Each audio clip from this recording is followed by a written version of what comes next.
अस्सलाम वालेकुम नाज़रीन मोहतरम, मैं उमर फारूक हूँ और आपने फेसबुक और यूट्यूब चैनल उमर स्पीक्स देख रहे हैं। नाज़रीन मोहतरम, आज सुप्रीम कोर्ट में 6 घंटे की समाअत हुई है। ठीक ठाक किस्म का वो जो कहते हैं ना मैच पड़ गया है और चीज़ें अब इतनी आसान नहीं रहीं। आज जो सवालात हुए, जो दलाइल दिए गए, जो रिमार्क्स दिए जज साहिबान ने, उसके बाद मैं आपको बता दूं कि चीज़ें बहुत क्रिस्टल क्लियर हो चुकी हैं कि अब आने वाले वक्त में होने क्या वाला है और फैसला क्या आएगा। और फिर अगेन मैं तीसरी बार बता दूं, फैसल वावडा का वो आप रात वाला बयान याद रखिएगा। इस सारे मामले के अंदर जब मामला चल रहे थे, सहाफ़ियों की चीखें चंद हैं गिने चुने, फिर उसके बाद कौमी असम्बली के अंदर बहुत चीखें आज सुनाई दी गई हैं।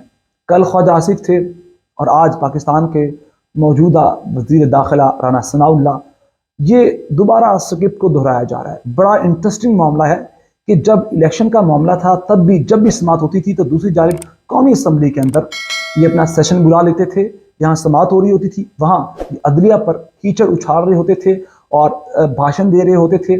कल ख्वाजा आसिफ ने क्लास ली एक तरह से अपनी तरफ से अदलिया की, और आज राना सनाउल्लाह ने और जो वो कह सकते थे किया। और इस सारे मामले के अंदर बहुत अहम तरीन चीज़ें हैं वो आपका शेयर करनी है। और फिर उसके बाद दिलचस्प बात यह है कि जनाब हमारे गले से ये मैंगो डिप्लोमेसी नहीं निकल रही। हमारे गले में ऐसा ढोल आ पड़ा है कि जनाब हम हर जगह जाकर इस ढोल को बजाते हैं। हम जनाब वाला तुर्की जाएं, वहाँ भी जाकर हाथ के इशारे करते हैं कि हम आपके लिए आम लेकर आए हैं। और आज जब इस्लामी तरक्याती बैंक के सरबराह से मुलाकात हुई, वहाँ भी कहा गया कि हम आपको हाईएस्ट क्वालिटी के आम भेजेंगे। ये कैसी मैंगो डिप्लोमेसी है कि दूसरी जानिब मोदी सरकार मुलाकात करती है जो बाइडन से स्टेट गेस्ट के तौर पर और पाकिस्तान पर दहशत गर्दी के इल्ज़ामात, लेकिन अफसोस की बात है कोई मजम्मत नहीं, कोई ट्वीट नहीं। हमारे वज़ीर ख़ारजा हाफ सेंचुरी कर चुके हैं अपने दौरों की, या 50 से भी ऊपर हो चुके हैं, क्रॉस हो चुकी है हाफ सेंचुरी भी, लेकिन कोई मजम्मती ट्वीट नहीं की गई, कोई मजम्मती बयान नहीं दिया गया। अमेरिका के सफ़ीर को बुलाकर पूछा नहीं गया कि आप मामला क्या है।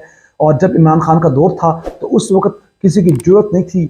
अमेरिका और ख़ास तौर पर इंडिया बैकफुट पर थे। और आज सितम ज़रीफ़ी ये है कि जनाब साफ और सीधे इल्ज़ामात ना लगाए जा रहे हैं, बल्कि ये भी कहा जा रहा है कि डू मोर का मुतालबा किया जा रहा है।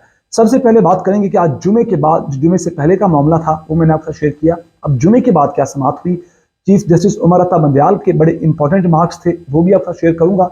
उस सारे मामले के अंदर चीफ जस्टिस ने जब समाअत का दोबारा आगाज़ हुआ तो उन्होंने रिमार्क्स दिए कि अगर कोई सिविलियन किसी फौज को बगावत पर उकसाता है तो इसका ट्रायल फौजी अदालत में हो सकता है।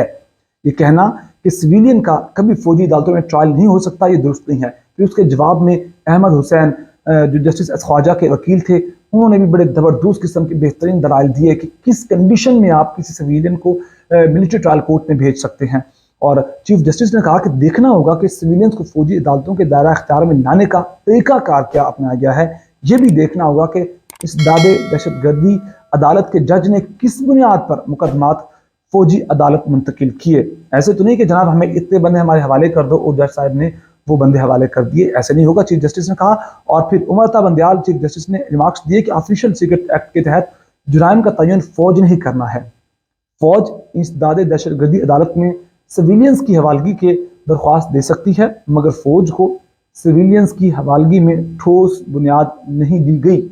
इस दौरान सुनिएगा गौर से कि सिविल सोसाइटी के वकील फैसल सिद्दीकी ने कहा कि सिविलियंस के ट्रायल के लिए फौजी अदालत गैर मामूली हालात में ही फ़ाल हो सकती है। कोई जंग का मामला है, कोई ऐसे इमरजेंसी वाले हालात हैं, तब फिर मिलिट्री कोर्ट्स को फ़ाल किया जाता है, एक्टिव किया जाता है। इस पर जस्टिस एजाजुल एहसन ने कहा कि 21वीं आईनी तरमीम के तहत किसी भी केस में अदालत ने जो मामलात हैं वो फौजी अदालत मखसूसी हालात में पैदा करते हैं। इस फैसले में जंगी हालात जैसे अल्फाज इस्तेमाल किए गए। इस पर साबिक चीफ जस्टिस के वकील ख्वाजा अहमद हुसैन ने कहा कि ये इनके इल्म में नहीं है कि हुकूमत का मौक़िफ़ ये हो कि आजकल जंगी हालात हैं। अगर अदालत समझती है कि 21वीं तरमीम के फैसले की वजह से हाथ बंधे हैं तो लार्जर बेंच ही बना लें, जिस पर जस्टिस मंसूर अली शाह ने कहा कि वो लार्जर बेंच बनने पर बहुत कंफर्टेबल होंगे। इस सारे मामले के अंदर फिर वो जो आपको बता दूं कि जो इनके वकील थे उन्होंने क्या बयान दिए, वो सबसे दलाइल दिए, इंपॉर्टेंट है। और इस सारे मामले में उन्होंने कहा कि जनाब ये कलभूषण यादव के लिए कानून बनाया गया कि देखा जाए इसे गैर मुल्की के वियना कन्वेंशन में हासिल हकूक मुतासिर तो नहीं हुए, पहले से मौजूद कानून में सिविलियन के लिए फेयर ट्रायल जैसी चीज़ें मौजूद नहीं थी। ये पूरी तफसील मैं आपको नहीं बता सकता, लेकिन जो मेन अहम 3 पॉइंट्स थे वो आपका शेयर कर रहा हूँ। और फिर इस सारे मामले में आर्मी एक्ट डिज़ाइन ही फोर्सेस के अंदर डिसिप्लिन कायम करने के लिए किया गया है, ये वकील ख्वाजा अहमद हुसैन ने कहा।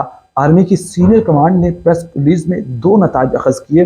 प्रेस रिलीज में कहा गया कि 9 मई को मिलिट्री तनसीबात पर हमला किया गया, और उसके बाद उसी प्रेस रिलीज में ये भी कहा गया कि हमले के नाकाबिले तरदीद जो शवाहिद हैं वो हमारे पास मौजूद हैं। ये नताज पहले अखज़ कर लिए गए थे, और इस मामले में जो जज साहिबाना उन्होंने जो किया वो किया।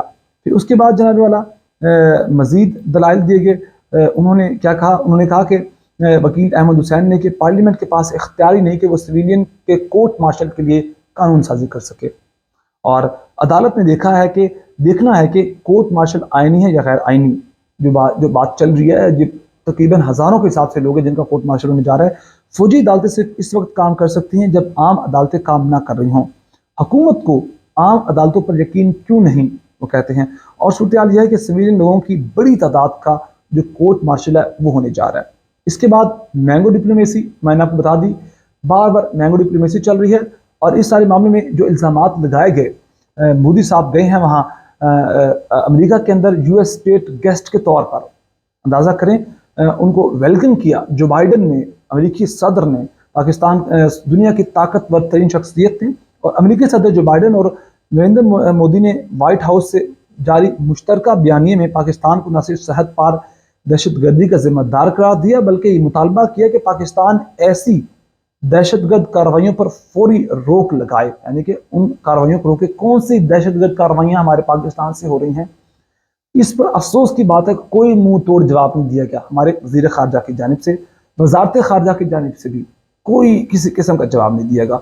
एटलीस्ट कोई ट्वीट ही कर देते, इतना तो हिम्मत हौसला होगा ना, या कोई मजम्मती बयान ही जारी कर देते।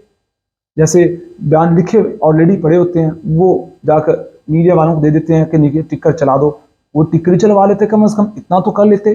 चले इतना ना हो सकता, इससे बढ़कर कोई एहतजाजी कर लेते, अमेरिकी सफ़ीर को बुला लेते, मरासला थमाते एहतजाजी और पूछते कि जनाब क्या हमने अब भारत के अंदर कौन सी दहशतगर्दी कर दी है।